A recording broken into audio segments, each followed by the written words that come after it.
Thank you very much. Thank you for joining us this morning. I'm sure that counter-extremism forms as large a part of your day job as it does the rest of us. I was talking to a colleague this morning who observed that if they'd have been told 5 years ago that local authority leaders and chief executives were spending a significant part of their time discussing the counter-extremism and anti-terrorism agenda, they wouldn't have believed it. But unfortunately, that's the space in which we exist. I'd really like to welcome our two speakers this morning. We're very grateful for their attendance. We have Tim Foy, Director of Counter-Extremism at the Home Office, and Deputy Assistant Commissioner Helen from the Metropolitan Police. I have biographies in front of me, and I noticed that amongst many other things, Helen is responsible for crisis negotiating in the Metropolitan Police. Does that cover the Palace of Westminster? She must be kind of busy at the moment. Called us in yet. It's nice to have a contact though, isn't it? So with that, I'd like to invite Tim to speak to us. Thank you, Tim. Thanks very much, Councillor.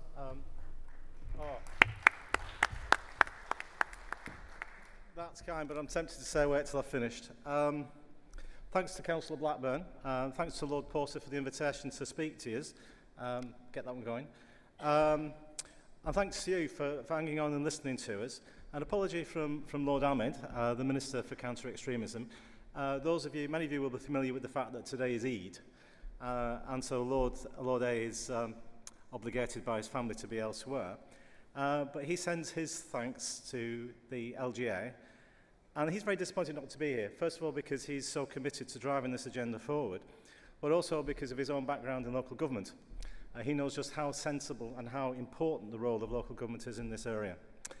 Let me crack on. I'm going to talk about 4 things. I'll try to do it reasonably swiftly to leave time for Helen and questions. What do we mean by extremism? Why should we be concerned about it? How are we already working together, and what can we do in the future going forward? And I'd like to leave you with 2 thoughts, at least lodge 2 thoughts in your mind, are the 2 thoughts which I want to leave behind. The first is to be absolutely clear with you, is that the agenda is not just about counter-terrorism. Extremism poses a much greater and broader set of threats to our communities and vulnerable people. And those, I think, the second point will be threats and vulnerabilities, which you will be very, very aware of in terms of your general work around safeguarding. Because at the end of the day, it's local government that provides the principal form of safeguarding in our society. And I'll be asking at the end for an invitation for you to come and work with us, building on the things we've been doing thus far. Before starting, a few general observations. I've been a civil servant one way or another for the best part of 30 years, and a lot of that time I've spent working overseas. We used to work for DFID, and I worked in some interesting and exotic places. So it was with more than a spot of interest. I listened to Tony Blair yesterday because that place consumed 4 years of my life.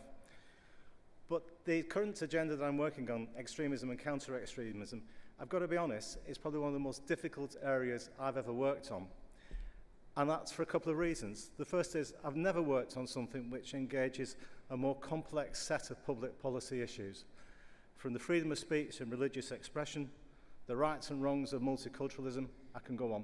But this is the agenda where it all gets swept up together.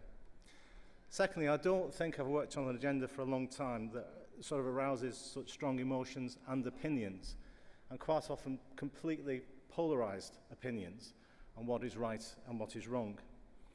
It's an area where I think we really do lack an evidence base, but the unintended consequences of poorly thought through interventions in this space are not just a waste of money, they can be positively harmful. And finally, it's an area that is never short of individuals who want to pass commentary and have an opinion. There is an advisory on the next graphic. It is a little bit gruesome, so I apologise. But we do have to put up with people like him, with apologies to people from Birmingham. I'm not quite sure what he's measuring. I'll leave you to... It might be his own manhood, I don't know, but anyway, we'll leave it at that. But it is a fact that everybody has opinions, and sometimes those opinions can be very forceful and very, very damning. So how do we define extremism? Well, that's the government's definition. You'll find that in the Counter-Extremism strategy in 2015. but you'll see it made its first appearance in the Prevent strategy, the revised Prevent strategy back in 2011. I'll say 4 things about it.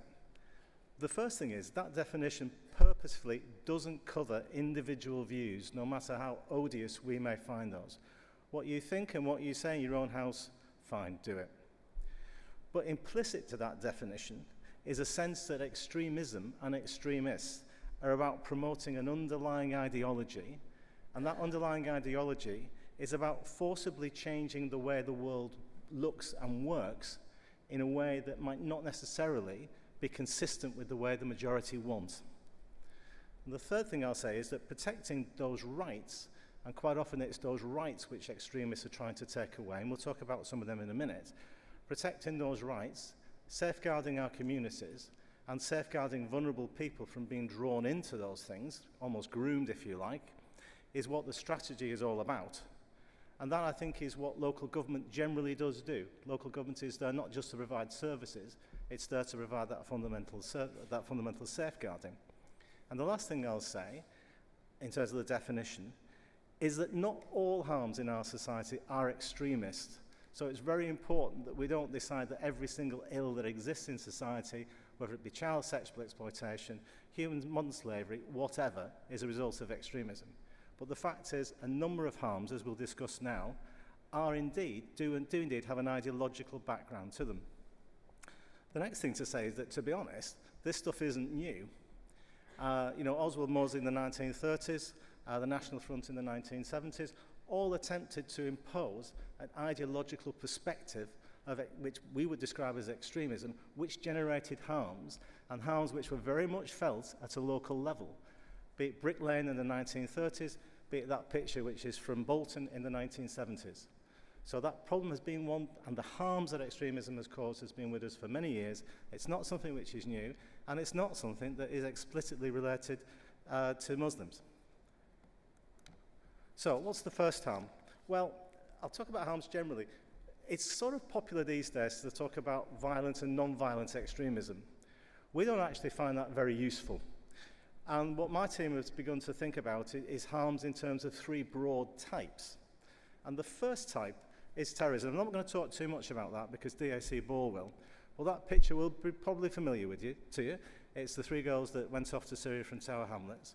And the radicalisation of the young, and in some cases the not so young, including families, to really leave what they know in the UK and head off to fight for something that is completely alien to our society and culture, is an issue. And we can't let today go by without noting that I think it's the 11th anniversary of 7/7. The second harm that we see extremists and the ideology and the narrative that extremists perpetrate is creating an environment of what I would describe as hate and hatefulness, an environment where hate crime can flourish. Now, a lot of hate crime isn't ideologically driven. I'm afraid to say old-fashioned racism and bigotry remain. They may not have an ideology behind them. But the fact is that extreme right-wing groups in this country, and I'll name one, Britain First, do perpetrate a narrative which has the traditional far-right opposition to Jews and aggression towards Jews. It's increasingly turning its veil towards our Muslim community and generally against foreigners. And that propaganda, the danger with that propaganda, is it leads almost to a normalization and acceptance that this is right to hate other people because of what they are and who they are. And on the other side, I don't like to use oppositional terms, but if I talk about Islamist extremism, one of the rising concerns that we see is the emergence of sectarianism within our Muslim community, intolerance towards the Shia, particularly strong intolerance towards our Ahmadiyya community. I'll encourage you all to have a look at the Tel Mama report for 2015-16, which both lists and catalogues an increasing incidence of attacks against Muslims by non-Muslims, but a rise in sectarianism within the Muslim community. Very concerning. You will be concerned about that issue of hate crime for very clear reasons, because it affects community safety. The third harm we see is the extremist narrative, which purposely sets out to cause divisions within society. Now, extremist ideologies which rationalize, if you like, a view of fundamental incompatibility between groups. Now, the extreme right wing, with its rejection of anything which is different, and the fundamental incompatibility of races. And if you actually look in some of the ideology that underpins that, the expectation of an imminent race war finds its way into a number of people's minds. It may not be as well thought out, in some cases using the term ideology gives it an authenticity it doesn't deserve, but it certainly lodges in certain people's mind a series of ideas which are very easily taken up, particularly by those with particular problems in their life, be it mental health or a sense of dislocation. The stock in trade of many of our more extreme Islamist groups and preachers is the fundamental incompatibility between one's religious state of being a Muslim and the fact that one can be a British citizen. And what we do see is a sense of a rejection among some, very, very small minority, rejection against the basic principles and institutions of democracy and rule of law, and that sense that to be a good Muslim, you need to be separate and distinct to the mainstream of British society. Now, why am I bothered about that? Well, I don't want to get into hyperbole, but fundamentally, tolerance is what keeps a diverse society like ours together. Tolerance in Britain, and again, you know, I won't know the same history as Billy Bragg, but if you go back to British history, you'll find that the emergence of tolerance in the 17th and the 18th century in this country was what made it different to continental Europe.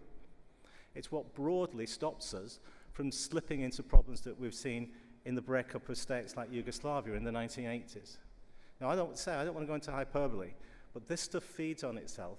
It becomes reciprocal.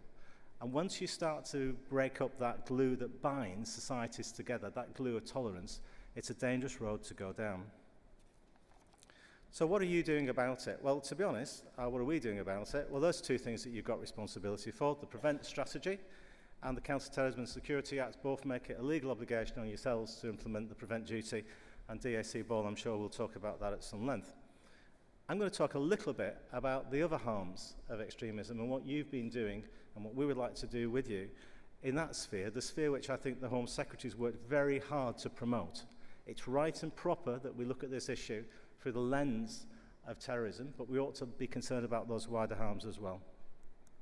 I'm going to pick 4 examples just to illustrate the good stuff that you're doing. And I know many, many other councils will be doing it. Top, where is it? Left hand for you. makingmanchestersafer.com. Have a quick look at the website. It's fascinating. You'll see a real raft of community outreach work there, ranging from a community dialogue programme called Rethinking Radicalisation to a hate crime action plan. And what I like about that is it grounds the action in what people know and in the reality of everyday life for people in Manchester, so it resonates. It's not something that looks like it's just been cut and paste into their lives. It's something which has emerged out of ordinary people within Manchester. In Brent, it's Time to Talk, good. And Brent Council launched a series of engagement events across the borough in March, and they bring faith leaders together in the voluntary sector to really discuss difficult issues. And some of those difficult issues are around schooling, they're around access to housing, they're around the issues which the far right would generally try to make ground in. And that's good, and then try to come up with solutions. Luton in Harmony. Luton gets a bit of a bad rep generally, doesn't it, for extremism? But a great team there. And Luton in Harmony, the campaign aims at drawing communities together to celebrate the diversity of the borough, and that's been very successful. And leading logically into that was the special interest group that Luton Council led on managing the far-right activity, which I recommend everybody to have a look at, because I think you'll find the idea that we want to work with you on, which is bringing councils together to identify how you have addressed issues to manage difficult problems in a responsible way within the powers and legislative framework which you have. What are we doing now? Well, what we really want to do is continue to really forge stronger links with yourselves, but recognising the important coordinating role of the LGA in all of that. And we're very grateful for the support we've had, in particular to Mark Norris and his team, in giving us help to ensure that we can reach out to councils. And you know, the LGA, it's quite a useful structure for us. In a way, I'll be honest, it depoliticises it a bit. And that's very important for us, because on this agenda, and the Home Secretary will be the first one to say it, it's bipartisan. There is no issue. We've all got the same problems. We all look at things in the same way. The second part is to the left of that, and that's that we really want to pool knowledge and thinking together so that we can add a bit of dynamism into it.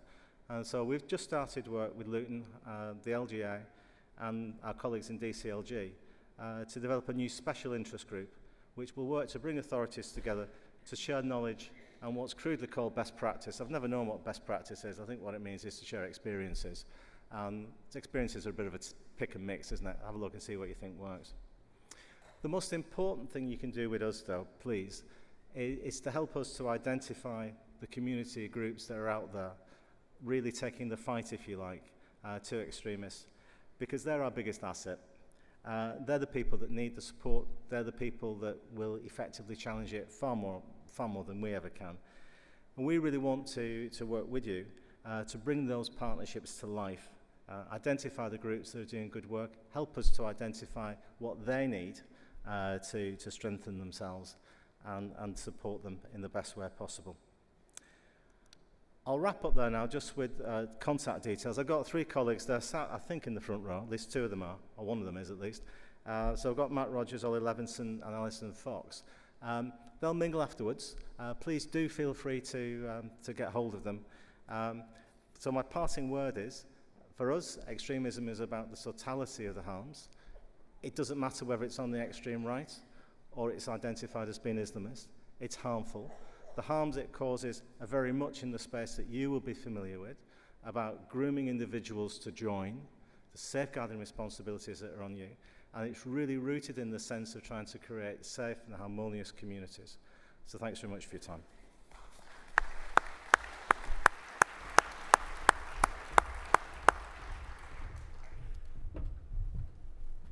Good morning. Thank you very much for inviting me to speak here today. And can I just start by saying that I want to adopt and agree with everything that Tim has just said, and I speak for policing when I do that. I have a national role in policing. Every police force is independent, both of government and of other police forces. However, policing knows that in countering terrorism and extremism, you need to work nationally in a coordinated way, and it's my role to make sure that that happens. And I also coordinate across the 4 Ps of the contest strategy, which everybody who's working in countering terrorism and extremism follows. Those are pursue, so prevent an attack from happening by identifying the potential attackers and bringing them to justice. Protect, make sure that communities are resilient, that buildings, that crowded places that might be attacked have got security and safety precautions. Prepare, be ready for the worst to happen. If it happens, how can you mitigate the loss of life, reduce the loss of life that could happen? And prevent, work with people who are starting down the road of radicalisation and extremism to prevent them from becoming attackers and people who would do real harm. And I coordinate in those areas in respect of both terrorism and extremism in the way that Tim has described. The most important thing is to prevent harm to people and to communities, whether that's loss of life, injury, cohesion breaking down, or the diminishing of people's lives that come from the sense of exclusion or hatred that lies at the heart of extremism.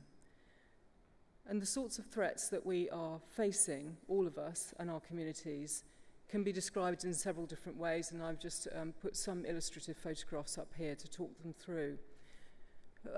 The UK has been at the threat level of severe, which means that an attack is highly likely since the autumn of 2014, and there's no prospect of that changing in the short or even the medium term. There's a very real threat to the UK. There's also a threat to our citizens abroad, illustrated perhaps by the Tunisia attack a year ago, where 30 British holidaymakers were killed abroad. The vast majority of the victims of terrorist attacks around the world have been from Muslim communities, and they are a dreadfully victimized community in terms of terrorist attacks around the world. There's an enormous propaganda machine from our terrorist groups at the moment. Daesh or ISIL is particularly proficient in its propaganda, and that's reaching young people and vulnerable people unnoticed by their protectors in ways that that sort of propaganda has never managed to reach our young people before. Those young people, some of them are responding by thinking that what they should do is travel and join the terrorist groups in their efforts. And some very young people have been taken by their parents or have travelled independently to go to join Syria. They think they're becoming fighters for the cause. Actually, they're becoming child soldiers. The girls think they're becoming brides, supporters, teachers, educators, mothers. Actually, they're becoming the sexual partners of people they haven't chosen, and they're being passed from one to the other. We don't support child soldiers. We don't support child sexual exploitation, and that is what is going on in the way that the terrorist groups are attacking and reaching our young people. There is a threat to community cohesion, Tim has described, both from sectarianism and from domestic extremism. And we monitor very carefully an increasing boldness that I see on our streets, and you have seen, I'm no doubt too, from some of our far-right wing groups. That increasing boldness, spurred on by increasing boldness of European far-right wing groups, and more demonstrations that are just working away, undermining our community cohesion, which has been so strong in the UK. And we have people who've grown up in our societies who become radicalised, some of them with mental ill health problems, and become spontaneous and volatile and move towards an attack. And we have prevented, by arresting a number of those people, from actually carrying out their attacks. On the right of this set of photographs, at the bottom right, I've put the actual headline in The Independent from the incident where we managed to arrest Tariq Hassan and Suhaib Majid before they carried out a drive-by shooting, probably at a West London police station or military barracks. They had planned that, they had their hands on the firearms that were needed, and because of very strong intelligence work, we were able to arrest them before they committed their attack.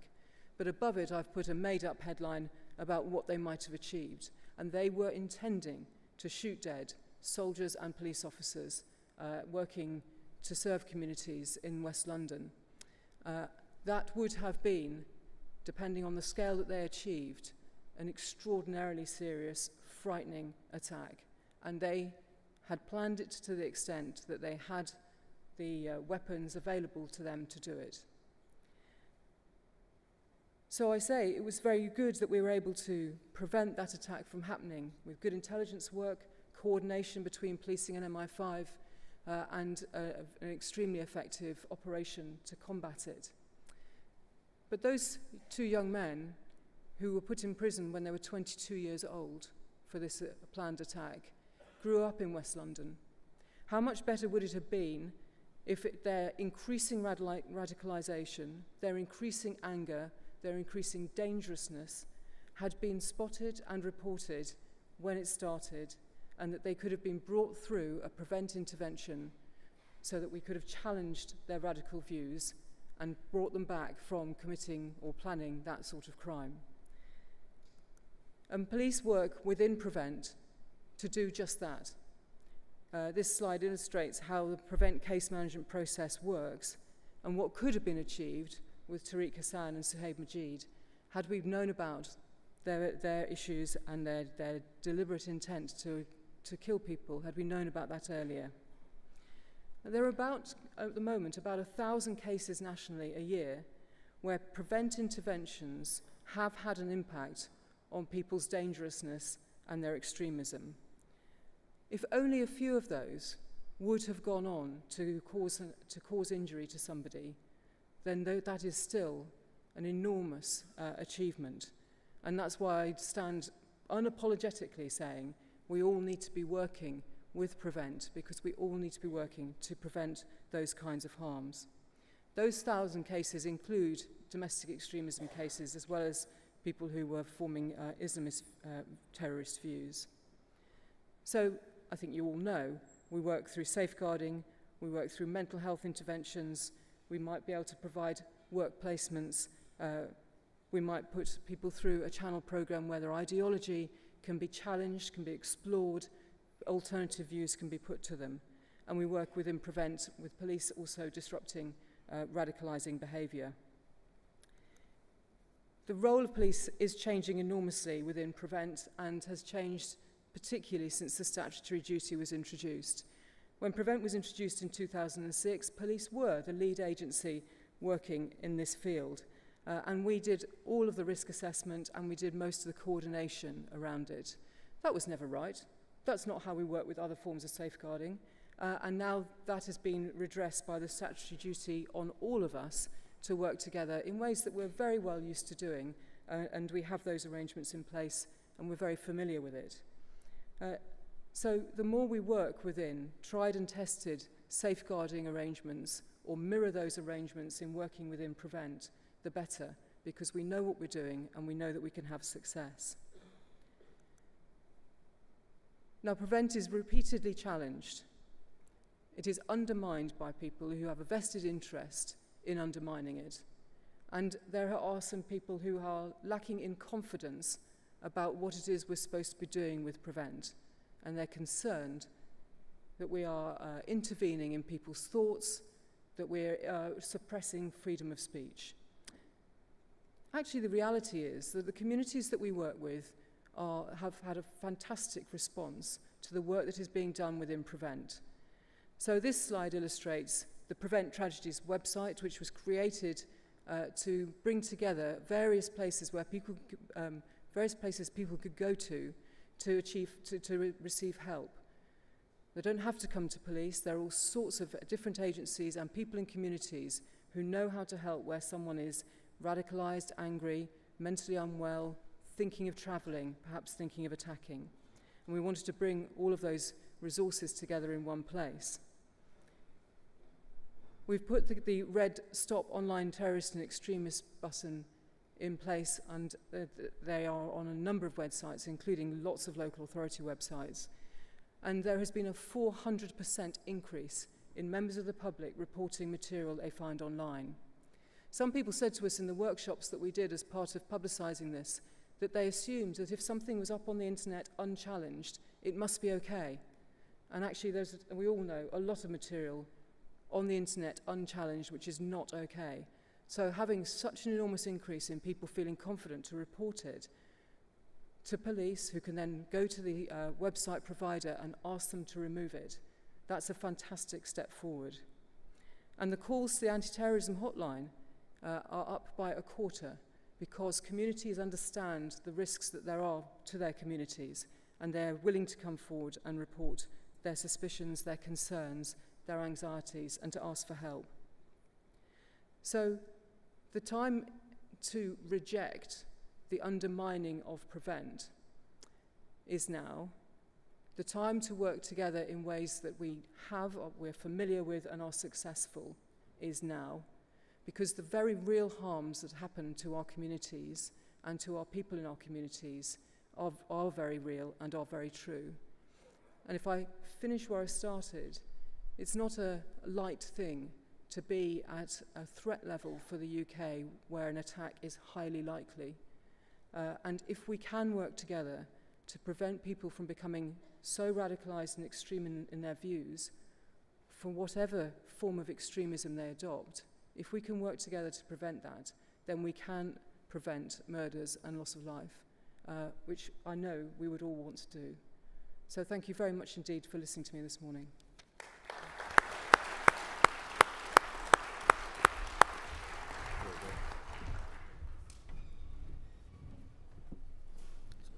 Thank you very much to Helen and Tim. As appalled as I am, and we are, that this is an issue which takes up so much time, and that there is such a threat to what it means to live in a British democracy. Whilst we're all appalled at that, the one redeeming feature is that I am constantly amazed at the commitment of professionals such as Tim and Helen, and the commitment of local authorities, and the commitment of the vast majority of our communities to resolve this situation and to restore what it is to be part of that British democracy. And hearing from people like Tim and Helen, I find very reassuring. I'm sure there will be questions. It's quite late in the conference now, so I hope I don't need to tell anybody that you need to stand up and tell us who you are and where you're from, and please wait for the microphone to get to you.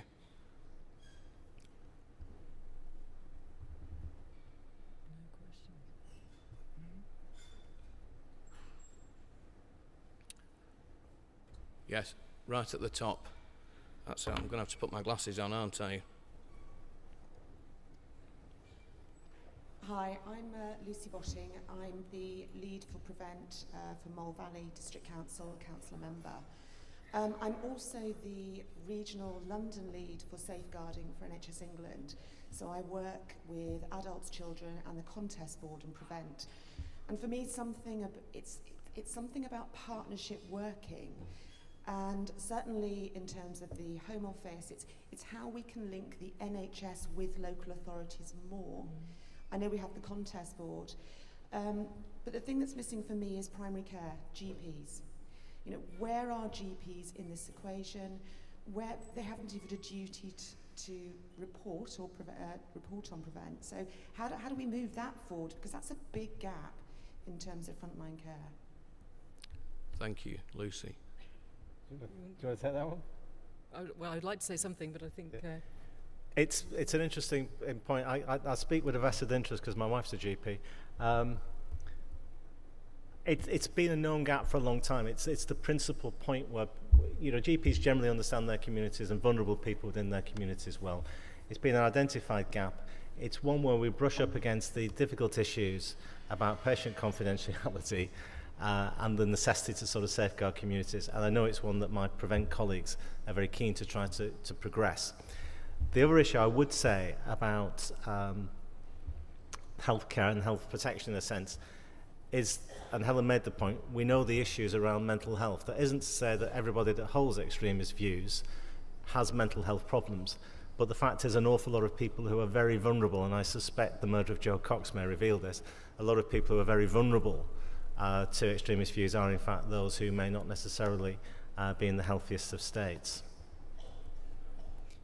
I agree with that. 1/3 of the cases in Prevent at the moment have some form of mental ill health linked with them.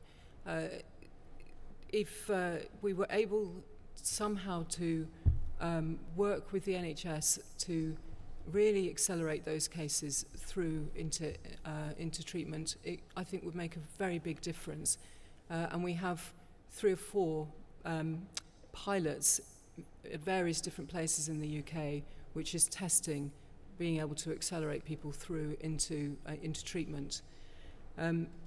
We have a fixated threat unit where if people are developing, for example, the view that they have long been married to the Prince of Wales, then they would, and they turn up and want to see him all the time, we consider them to have a fixated threat. Most of them are completely not dangerous, but some of them have, again, mental ill health problems, and we are able to take them through to treatment in a much easier way than we can with some cases, and I would really urge us to be able to do more of that. And I think in terms of duties to report, there are categories of people who are showing signs of extremist views and mental ill health who I would like to see being reported in so that there can be some support given to them and some treatment accelerated, but their dangerousness can also be assessed. And then I would say the same category for those who hold certificates for the lawful possession of firearms. I also think that people in that category who start to exhibit signs of mental ill health, there ought to be a duty to report them. I think I'll stop there, but I think there is a lot of work that we can do to great benefit working more closely with the NHS. Thank you. I've got a gentleman indicated there, number 4. Thank you. Just got time for one brief question, sir, if you don't mind. It'll be very brief. It's a statement. The silence spoke volumes when you invited people to stand up, as I'm doing. Sorry, Glen Harwood, East Northamptonshire. The silence to me spoke volumes. It's one of my biggest concerns. This is such a vital issue. The whole issue is so important to the survival of and the future of our country, and regrettably, we're not comfortable talking about it. And I think that's one of the most important things that needs to be addressed in the whole game. And until we do that and feel comfortable doing what I'm doing now, standing up and speaking, I think we're going to stumble on and stumble on. I think it's brilliant what's happening at the moment. we're headed in the right direction, but people are still nervous about talking about it. That was my point.